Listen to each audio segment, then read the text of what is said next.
While some countries are only working to replenish their fleet with fourth-generation aircraft, American engineers are already hard at work on a sixth-generation fighter. In today's video, you'll find out the latest regarding America's advanced fighter, its various technologies, and even the expected release date. Back in the early 2010s, U.S. authorities initiated the development of an air superiority system, the adoption of which would be in the 2030s. It received several names at once, such as Next Generation Air Dominance, or NGAD, FX, and Penetrating Counter-Air, PCA.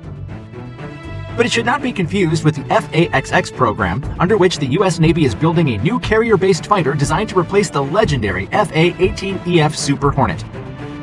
The main goal of NGAD is to create a sixth-generation fighter for the U.S. Air Force.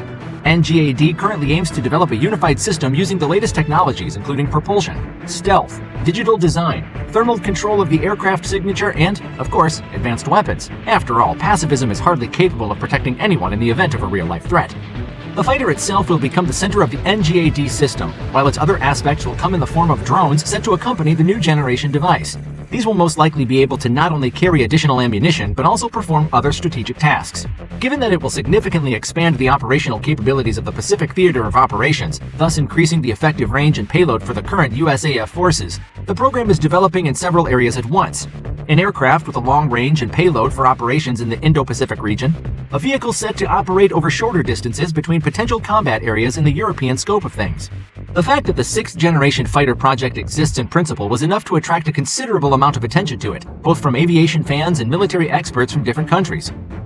When the media asked John Gumbleton, Deputy Assistant Secretary of the Navy for Budget, how much had been allocated for the 2022 sixth-generation platform, he declined to comment. But his colleague, Assistant Secretary of the Air Force for Acquisition Technology and Logistics, Will Roper, announced back in September 2020 that the testing of a full-scale NGAD flight demonstrator had gone successfully. However, he refused to provide more detail about where and when the first flight took place, as well as which contractors had made it. Nothing was said either regarding any of the future fighter's design features. Even more conjecture arose due to the fact that, according to Roper, the new prototype not only broke many existing records, but is also something, quote, truly magical. Some have even suggested that NGAD could open the door to new contractors like Elon Musk's SpaceX. Given the billionaire's fantasy, it's hard to imagine how much innovation he and his team would want to shove into the future competitor of the F-35. Given that over the past 50 years, the U.S. industrial base has shrunk from 10 manufacturers to 3 defense companies, Lockheed Martin, Boeing, and Northrop Grumman, it's likely that the Air Force would really benefit from having a fresh mind on the team. NGAD is truly capable of shaking up the U.S. defense industry. If the Air Force moves to buying sixth-generation fighters in the foreseeable future, they are guaranteed to become serious competitors for the F-35 and F-15EX programs, which could subsequently put their existence in jeopardy. A critical moment for the Air Force is when the life of an aircraft reaches 15 years, since at this age its maintenance becomes noticeably more expensive, climbing in price from 3 to 7% every year. But what if, instead of maintaining old aircraft, the Air Force would use these funds to purchase new ones? Roper's Digital Century Series model suggests that both advanced manufacturing and software development technologies will allow the Air Force to develop new aircraft at a much faster rate and acquire new aircraft more frequently. It would be as if they bought 6 fighter jets in the 1950s from 6 different companies only a couple of years apart. The idea interested representatives of the U.S. Air Force, and in August of 2020, the Department of Advanced Aviation Programs of the Air Force analyzed Digital Century Series viability. As it turns out, the use of digital manufacturing and development methods from both the T-7 program and the development of the NGAD prototype will help reduce the total life cycle cost of a new generation fighter by approximately 10% over 30 years as compared to its predecessors, the F-35 and F-15.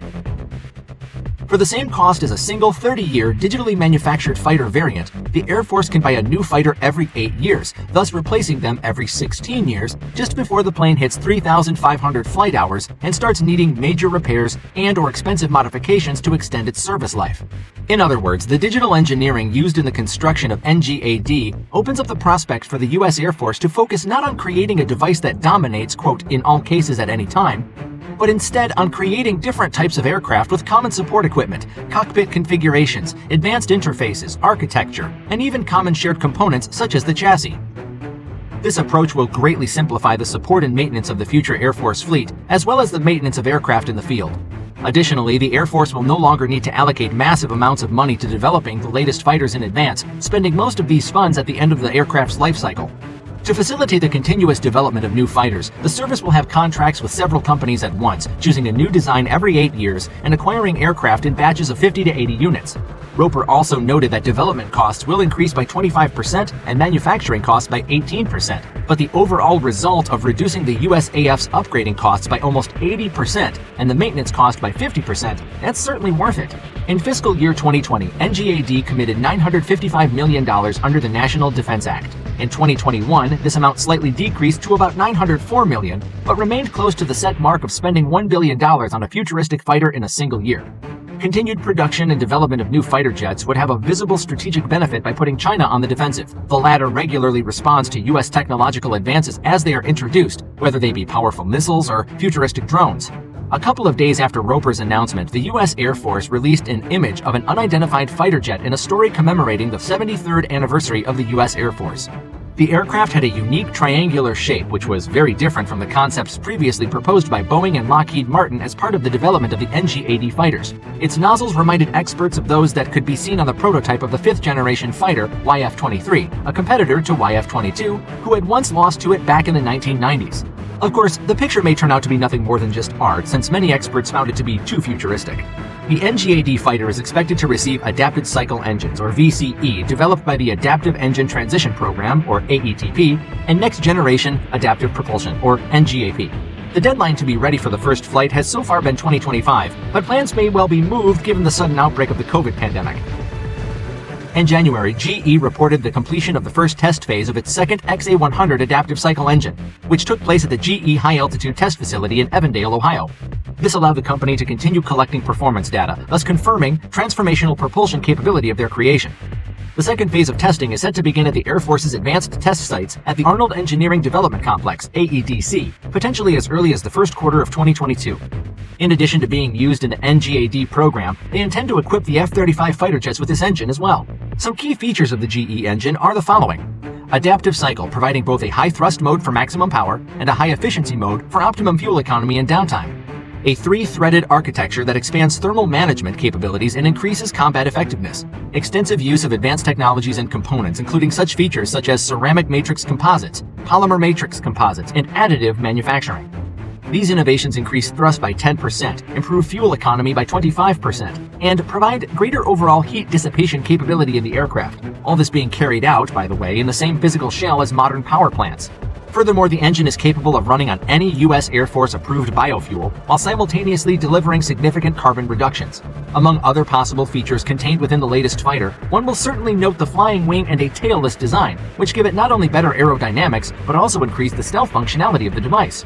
At the same time, most of the concepts still include a cockpit canopy. In other words, despite the integration of the latest sensors, drone control systems, and artificial intelligence, the U.S. Air Force is unlikely to ever seriously abandon the manned version of the device. Down the road, we will be able to see several variants of the NGAD fighter at once, suggesting the presence of a pilot in the cockpit or full control of the aircraft from the ground. It's too early to make any judgments regarding the armament and technical insides of the aircraft. The only thing that's known for certain is the use of air-to-air missiles, but it's still not yet clear what specific missiles are involved. The most interesting and perhaps most revolutionary thing about NGAD was that the Air Force was able to develop and build the prototype in just a year. The world hasn't seen such a development cycle since World War II. This is especially impressive given that the development of one of the latest Chinese fighters, the Chengdu J-20, took at least 10 years, and the Russian Su-57 Criminal has not entered production despite the fact that we heard about it back in 2010. As for the 6th generation fighter prototypes, one of the current potential opponents of the NGAD is the MiG-41, which is at the development work stage. But since reports first appeared about the creation of a new high-altitude fighter interceptor from the Russian Federation in 2018, the process doesn't seem to have moved along. All that is known so far about the possible abilities of the MiG-41 is the performance of combat missions in the harsh conditions of the Antarctic and near space, the presence of a potential unmanned version, and stealth and speed capabilities of up to Mach 4.3. However, as we said earlier, most experts believe that Russia currently has too many problems to allow huge amounts of money to be allocated from the budget for the latest fighter. But the European Future Combat Air System, or FCAS, fighter project, developed by Dassault Aviation, Airbus, Indra Sistemas, and Thales Group, is quite capable of getting to the release stage. But one must take into account that the first demonstration flight isn't expected until 2027, with operation not likely to occur until 2040 at best. At the same time, the creators of NGAD will be able to share their results much earlier. In recent years, more and more possible photos of the latest American fighter jet have regularly popped up on the web. Thus, in September 2021, the mysterious model of a fighter was discovered at the Lockheed Martin Corporation facility located in the Mojave Desert, not far from the headquarters of Skunk Works, previously working on the invisible F-117 Nighthawk. And recently, satellite images of the military base Area 51 were published, on which they found a certain object with a delta-shaped wing. According to some experts, this object may well be an NGAD fighter. The massive hangar, located in a remote part of Area 51, was barely used for many years, and only a few vehicles could be seen in its vicinity. There was also a distinct absence of any infrastructure around the hangar. But new images from Planet Labs showed not only activity around the hangar, but also a new aircraft inside a temporary roofless shelter. According to those behind the image, the device's approximate dimensions are about 65 feet long and 49 feet wide. This is equivalent to the dimensions of the Lockheed Boeing F-22, which intends to move the NGAD fighter from its throne. Unfortunately, this is all just speculation thus far. We hope that the U.S. Air Force will soon share more detailed information about their future aircraft, and we, in turn, will tell you all about it again. What features would you like to see in America's 6th generation fighters? Let us know in the comments which of the 6th generation fighter features you like the most. And if you enjoyed this video, please leave a like and subscribe to the channel for more content just like today's video. Thank you, and we'll see you in the next one.